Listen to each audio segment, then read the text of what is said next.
नमस्कार मंडळी, श्री स्वामी समर्थ. स्वागत आहे तुमचं माझ्या यूट्यूब चॅनलवरती. आजचा दिवस तुम्हा सर्वांना खूप छान, सुखाचा, आनंदाचा आणि समाधानाचा जाऊ देत, हीच मी स्वामींच्या चरणी प्रार्थना करते आणि आजच्या या नवीन व्हिडिओला सुरुवात करते. पण त्या अगोदर तुम्ही माझ्या चॅनलवरती जर नवीन असाल तर चॅनलला पण लगेच सबस्क्राईब करा आणि कमेंटमध्ये श्री स्वामी समर्थ लिहायला अजिबात विसरू नका. आज आपण या व्हिडिओमध्ये एक खूपच महत्त्वाची आणि अनेकांना प्रत्यक्ष अनुभवास येणारी गोष्ट जाणून घेणार आहोत. कारण पहा, अनेक लोकांना पहाटे अचानक 3 ते 4 किंवा 3 ते 5 या वेळेत झोपेतून जाग येते. कुठलाही अलार्म नसतो, कुठलाही आवाज नसतो, तरीही डोळे आपोआप उघडतात. आणि जर तुमच्यासोबतही असं वारंवार घडत असेल तर ज्योतिषशास्त्रानुसार यामागे एक अतिशय खास आणि गूढ अर्थ दडलेला आहे. हा नुसता योगायोग नसून निसर्गाने दिलेला एक मोठा संकेत असू शकतो. आणि म्हणूनच जर तुम्हालाही सकाळी 3 ते 5च्या दरम्यान जाग येत असेल तर याचा नेमका अर्थ काय असतो हेच आपण आजच्या व्हिडिओमध्ये सविस्तरपणे समजून घेणार आहोत. ज्योतिषशास्त्रानुसार सूर्योदयाच्या साधारण 1.5 तास आधीचा काळ ब्रह्ममुहूर्त म्हणून ओळखला जातो. आणि हा काळ ध्यान, जप, प्रार्थना आणि सकारात्मक विचारांसाठी अत्यंत श्रेष्ठ मानला जातो. त्यामुळे काही लोकांना या वेळेत आपोआप जाग येते, कारण त्यांची ऊर्जा आणि मन त्या पातळीवर तयार झालेलं असतं. जर तुम्हीही ब्रह्ममुहूर्तावरती उठत असाल तर तुम्हाला फक्त एक अतिशय सोपं पण प्रभावी काम करायचं आहे. आणि ते जर मनापासून केलं तर कितीही कठीण इच्छा असो, कितीही मोठं स्वप्न असो, ते पूर्ण होण्याचा मार्ग नक्कीच खुला होतो असं मानलं जातं. आता इतकंच नाही तर तुमच्या आयुष्यामध्ये, तुमच्या घरामध्ये सुख, शांती, आरोग्य, प्रगती आणि समाधान यांचा वास राहतो. ब्रह्ममुहूर्तावर उठल्यानंतर फक्त 3 शब्द मनापासून उच्चारायचे असतात आणि ज्योतिषशास्त्रानुसार हे 3 शब्द इतके प्रभावी आहेत की ते तुमच्या मनातील नकारात्मकता दूर करून सकारात्मक ऊर्जा वाढवतात. आणि म्हणूनच ज्यांना पहाटे 3 ते 5 या वेळेत जाग येते अशा सर्व स्त्री आणि पुरुषांनी हा व्हिडिओ शेवटपर्यंत नक्की पहा. कारण पुढे जे रहस्य सांगितलं जाणार आहे ते ऐकून तुम्हालाही आश्चर्य वाटेल. या ब्रह्ममुहूर्तामागचं नेमकं रहस्य काय आहे, निसर्ग तुम्हाला काय सांगण्याचा प्रयत्न करतोय आणि याचा योग्य उपयोग कसा करून घ्यायचा, हे सगळं मी आजच्या व्हिडिओमध्ये तुमच्यासोबत शेअर करणार आहे, जेणेकरून तुम्हालाही जीवनामध्ये सुख, समाधान आणि सकारात्मक बदल हे अनुभवता येतील. आणि जर तुम्ही श्री स्वामी समर्थांचे भक्त असाल तर कमेंटमध्ये मनापासून श्री स्वामी समर्थ नक्की लिहा. तसेच तुम्ही माझ्या चॅनलवरती जर नवीन असाल तर चॅनलला पण लगेच सबस्क्राईब करा आणि बेल आयकॉनला पण प्रेस करा, म्हणजे मी जेव्हा कधीही नवीन व्हिडिओज अपलोड करेन त्याचं नोटिफिकेशन सर्वात आधी तुम्हाला मिळेल आणि तुमचा एकही व्हिडिओ हा मिस होणार नाही. आता थोडक्यात आणि सोप्या भाषेत समजून घेऊया की ब्रह्ममुहूर्त हा नेमका कधी असतो.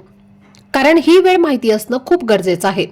आपल्याला साधारणपणे असं सांगितलं जातं की ब्रह्ममुहूर्त म्हणजे सकाळी 3 ते 5, पण प्रत्यक्षात भारतात ब्रह्ममुहूर्ताची सुरुवात साधारणपणे सकाळी 3:36 होते आणि हा काळ पहाटे 5:30 वाजेपर्यंत असतो.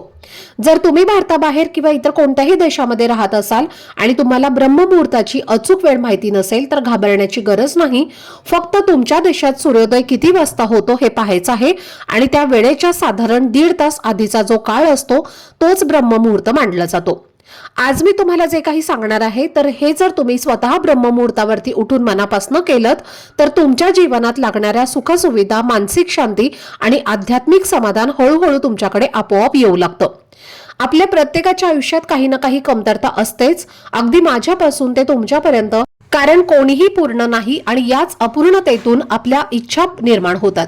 कुणाला शिक्षणात पुढे जायचं असतं, कुणाला सरकारी नोकरी हवी असते, कुणाला खाजगी नोकरी मिळावी असं वाटत असतं, तर कुणाला स्वतःचा व्यवसाय सुरू करायचा असतो किंवा सुरू केलेल्या व्यवसायात मोठ्या संधी मिळाव्यात अशी अपेक्षा असते. काही लोकांना समाजात स्वतःचं नाव मोठं करायचं असतं, तर अनेक जणांना संतान प्राप्तीची इच्छा असते. कुणाला मुलगा हवा असतो, कुणाला मुलगी हवी असते, काहींची लग्न जमत नाहीत, काही लोक कर्जात अडकलेले असतात, तर काही जण आध्यात्मिक मार्गावरती पुढे जायचं स्वप्न पाहत असतात. अगदी परमात्म्याशी एकरूप होण्याची ओढही अनेकांच्या मनामध्ये असते. तर अशा या सगळ्या इच्छा पूर्ण करण्यासाठी ब्रह्ममुहूर्ताची वेळ फार खास मानली जाते. कारण या वेळेत वातावरणात एक वेगळीच शांतता आणि सकारात्मक ऊर्जा पसरलेली असते. असं म्हटलं जातं की या काळात सर्व देवी देवतांची ऊर्जा पृथ्वीवर अधिक सक्रिय असते आणि विशेषतः सरस्वती मातांची कृपा या वेळेत सहज मिळते. त्यामुळे जर या वेळेत शांतपणे बसून नामजप केला आणि मनातील इच्छा प्रामाणिकपणे व्यक्त केली तर त्या इच्छेला पूर्ण होण्याची दिशा मिळते. आपल्या पूर्वजांनी, आई वडिलांनी, आजी आजोबांनी आणि ऋषी मुनींनी सुद्धा या वेळेचं महत्त्व ओळखलं होतं आणि म्हणूनच ते ब्रह्ममुहूर्तावरती उठून साधना करत असत. कारण त्यांना माहिती होतं की ही वेळ मन, शरीर आणि आत्मा या तिन्ही स्तरांवरती परिणाम करणारी आहे. आजही तुम्ही पाहिलं असेल की डॉक्टर सुद्धा सकाळी लवकर उठण्याचा सल्ला देतात. मग तुम्ही आजारी असाल किंवा निरोगी, कारण सकाळच्या वेळेत वातावरणात जी ताजी आणि शुद्ध ऊर्जा असते तर ती शरीरासाठी खूप फायदेशीर ठरते. जेव्हा तुम्ही पहाटे लवकर उठता तेव्हा ही वैश्विक सकारात्मक ऊर्जा तुमच्या शरीरात प्रवेश करते. त्यामुळे हळूहळू तुमचं शरीर तंदुरुस्त होतं, उत्साही होतं आणि आतून एक वेगळंच चैतन्य निर्माण होतं. म्हणूनच भारतात राहणाऱ्यांसाठी सकाळी 3:36 ते 5:30 वाजेपर्यंतचा काळ उपयोगात आणणं हे फार महत्त्वाचं आहे.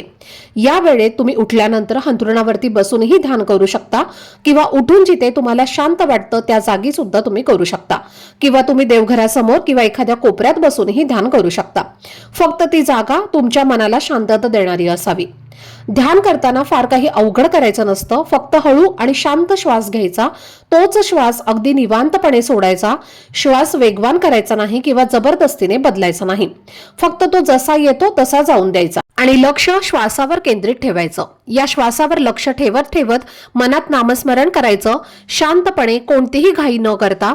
या वेळेत केलेला नामजप शरीराला तर फायदेशीर ठरतोच, पण मन आणि अंतर्मनालाही स्थिर करतो, ज्यामुळे तुमच्या ऊर्जा केंद्रावर सकारात्मक परिणाम होतो आणि विशेषतः धन, स्थैर्य आणि सुरक्षिततेशी संबंधित अडचणी हळूहळू कमी होऊ लागतात. पैशांच्या समस्या, कर्ज, नोकरी किंवा व्यवसायातील अडथळे यावरही याचा चांगला परिणाम होतो, असा अनेकांचा अनुभव आहे. तुम्ही फक्त मनापासून तुमच्या परमेश्वराचं स्मरण करत राहा.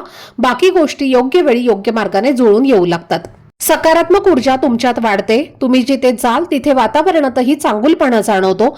लोकांमध्ये तुमच्याबद्दल आपोआप आदर निर्माण होतो आणि सर्वात महत्त्वाचं म्हणजे मनात एक वेगळीच शांतता आणि समाधान निर्माण होतं, जे खरं सुख असतं. आता तुमच्या घरात जर कोणी आजारी असेल तर त्यासाठी तुम्ही या वेळेला पाण्याच्या ग्लासमध्ये, त्यासाठी ज्या वेळेला मी तुम्हाला सांगितले त्याप्रमाणे ध्यान करा. तुमच्या समोर पाण्याचा ग्लास ठेवा आणि तुमच्या ध्यानाला सुरुवात करा. ध्यान करताना ती ऊर्जा तुमच्या आजूबाजूला असेल तेव्हा ऊर्जा त्या काचेच्या ग्लासमध्ये जे पाणी आहे तर त्या पाण्यामध्ये पोहोचेल आणि जेव्हा तुम्ही त्या परमेश्वराच्या शक्तीचे, ब्रह्मांडातील शक्तीचे ऊर्जावान पाणी त्या आजारी व्यक्तीला देता तेव्हा पूर्णपणे आपोआप ती व्यक्ती बरी व्हायला लागते. तुमच्यामध्ये सकारात्मक ऊर्जा यायला सुरुवात होईल आणि तो पूर्णपणे बरा होईल. तो नामासह, त्याला प्रांजल देखील म्हणतात. जेव्हा तुम्ही या नामाचा जप करता तेव्हा तुम्हाला त्यासाठी कोणताही नियम नसतो, पण जर तुम्हाला एखादा मंत्र सिद्ध करायचा असेल तर त्यासाठी काही नियम असतात. त्यासाठी तुम्हाला योग्य पूजेला बसावे लागेल. जागा ही देखील शुद्ध असायला हवी, अगरबत्ती असावी आणि मग तो तुम्ही मंत्र सिद्ध करू शकता. पण नामजप करताना तुम्हाला असे काही करण्याची गरज नसते. तुम्ही कोणत्याही ठिकाणी अगदी शांतपणे बसू शकता. पलंगावर, बेडवर किंवा कुठेही खाली बसलात तरीही चालेल. तुम्हाला आराम वाटेल असे तुम्ही बसलात तरीही चालेल. यामध्ये तुम्हाला अंघोळ देखील करण्याची गरज नाही, चेहरा धुण्याची गरज नाही किंवा दात घासण्याची देखील तुम्हाला गरज नाही. तुमची इच्छा असेल तर ते सुद्धा तुम्ही करू शकता. तर तुम्ही हे केलं तरीही चालेल. पण मग आपल्याला सर्वांनाच एक प्रश्न पडतो की उठल्यावर सर्वात आधी काय करावे लागेल.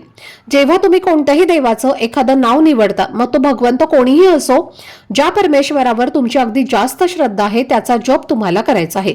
जसं की श्री स्वामी समर्थ महाराज असू शकतात किंवा श्रीराम असू शकतात किंवा श्री गुरुदेव दत्त सुद्धा असू शकतात.